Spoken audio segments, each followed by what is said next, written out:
নিয়ম পরিবর্তনের কারণে চট্টগ্রামে কমেছে করোনার টিকা গ্রহীতাদের চাপ। টিকাদান কেন্দ্রে ফিরেছে শৃঙ্খলা। শান্তিপূর্ণভাবে টিকা নিতে পেরে স্বস্তি প্রকাশ করছেন সাধারণ মানুষ। এখন শুধুমাত্র মোবাইলের SMS উল্লিখিত তারিখেই টিকা দেওয়া হচ্ছে। এই সিদ্ধান্তের কারণেই বাড়তি ভিড় কমেছে বলে জানিয়েছে কর্তৃপক্ষ। নেই আগের মতো উপচে পড়া ভিড়। সারিবদ্ধভাবে দাঁড়িয়ে নিচ্ছেন টিকা। শৃঙ্খলা রক্ষায় তৎপর স্বেচ্ছাসেবক, আনসার ও পুলিশ সদস্যরা। শুরুর দিকের যে চিত্র তা পাল্টাচ্ছে ধীরে ধীরে। এতদিন রেজিস্ট্রেশন কার্ড সাথে আনলেই টিকা নেওয়া যেত, তবে এখন মোবাইলের SMS দেখে নির্ধারিত তারিখেই শুধু টিকা দেয়া হচ্ছে। ফলে আগের তুলনায় ভিড় অনেকটাই কম।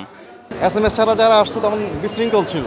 আমরা তো টিভিতে দেখেছি যে পুলিশ এসে হস্তক্ষেপ করা লাগছে। SMS করার কারণে এখন সুন্দর মতো দিচ্ছে, সিস্টেম ওয়াইজ দিচ্ছে। এত বড় মেডিকেলে মেনটেন করা তো অবশ্যই কঠিন হবে, কিন্তু আলহামদুলিল্লাহ ভালোই লাগছে। তবে নতুন এই নিয়মের সাথে এখনো পরিচিত নন অনেকে।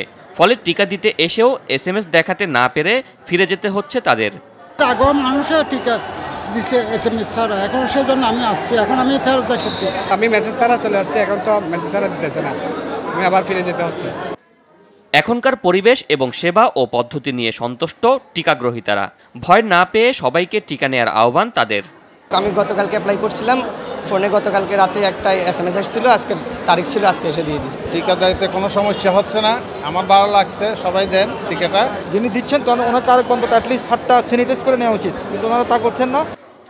এখন পর্যন্ত চট্টগ্রামে টিকা নিয়েছেন 2 লাখের বেশি মানুষ। বাড়তি ভিড় কমায় টিকাদান কেন্দ্রগুলোতে ফিরেছে শৃঙ্খলা। ফলে স্বস্তিতে আছেন কেন্দ্রের দায়িত্বপ্রাপ্তরা। ভালো একটা অংশ কিন্তু অলরেডি যারা রেজিস্ট্রেশন করেছেন তারা অলরেডি ভ্যাকসিন নিয়ে ফেলেছেন। তো সব মিলিয়ে এখন জিনিসটা অনেকটা ভিড় কম বলেন বা অনেকটা স্ট্রিম লাইন বলেন, এখন মোটামুটি সেই পর্যায়ে চলে এসছে।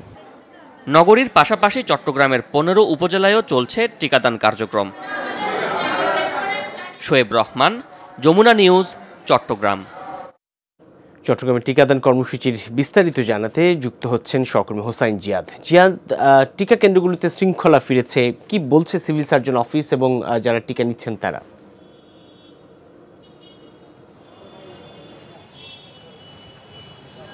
রবিন, মূলত যারা এতদিন ধরে ভ্যাকসিন দিচ্ছিলেন, টিকা দিচ্ছিলেন, তারা যেই অনিয়মগুলো দেখেছেন সেই অনিয়মগুলো অ্যাড্রেস করার কারণেই মূলত এখনকার যে শৃঙ্খলা সেটি ফিরে এসেছে। যেটি আমরা প্রতিবেদনে দেখছিলাম যে মেসেজ না পেয়েও অনেকে চলে গিয়েছেন, অর্থাৎ এই জায়গায় একটু তথ্যের ঘাটতি রয়েছে। মেসেজ না পেয়ে গেলে যে টিকা দেওয়া হবে না, সেটি যারা রেজিস্ট্রেশন করেছেন তারা কিন্তু নিশ্চয়ই এখনও পর্যন্ত জানতেন না যে বিষয়টি। এবং পাশাপাশি আমরা আরও যেটি দেখেছি যে 3টি সামরিক বাহিনীর যে হাসপাতালগুলো রয়েছে সেই জায়গাগুলোতে অনেকে রেজিস্ট্রেশন করে ফেলেছেন, কিন্তু যাওয়ার পর জেনেছেন যে তিনি বেসামরিক নাগরিক, তাকে সেখানে টিকা দেয়া যাবে না। পরবর্তীতে তারা আসলে কোথায় টিকা দিবেন সেটিও নিশ্চিত করে বলা হয়নি। এখানে আমরা সিভিল সার্জন এবং মেডিকেলের যারা কর্মকর্তা রয়েছেন তাদের সাথে কথা বলছিলাম। তারা বলছিলেন যে আমাদের কেন্দ্রগুলোতে যে যারা রেজিস্ট্রেশন করেছে, যারা নিবন্ধন করেছে, শুধুমাত্র তাদেরকেই টিকা দেওয়া সম্ভব, কারণ আমরা নির্দিষ্ট পরিমাণ টিকা পেয়েছি। কোনো মানুষ এখানে নিবন্ধন করেছে কিন্তু টিকা পায়নি, এমনটি হলে তাদের সুনাম ক্ষুণ্ণ হবে। মাঝখানে যে মানুষগুলো পড়েছেন তারা এই জিনিসগুলোতেই আসলে তথ্যের ঘাটতি রয়েছে, এই ব্যাপারগুলোতে আসলে সচেতন করা প্রয়োজন। পাশাপাশি একটু রবিন বলে রাখি, চট্টগ্রামে প্রায় 3 লাখ মানুষ এখনো পর্যন্ত তাদের নিবন্ধন সম্পন্ন করেছেন এবং এই পর্যন্ত প্রায় 2 লাখ মানুষ টিকা গ্রহণ করেছেন। তবে আমরা যেটি দেখছি যে শহরের তুলনায় উপজেলাগুলোতে মূলত গড়ে টিকা নেওয়ার হারটি কম। সে জায়গায় অর্থাৎ উপজেলা পর্যায়ে এখনো পর্যন্ত আরও বেশি সচেতনতা তৈরি করা মানুষের মাঝে প্রয়োজন রয়েছে। রবিন, ধন্যবাদ সহকর্মী হোসাইন জিয়াদ।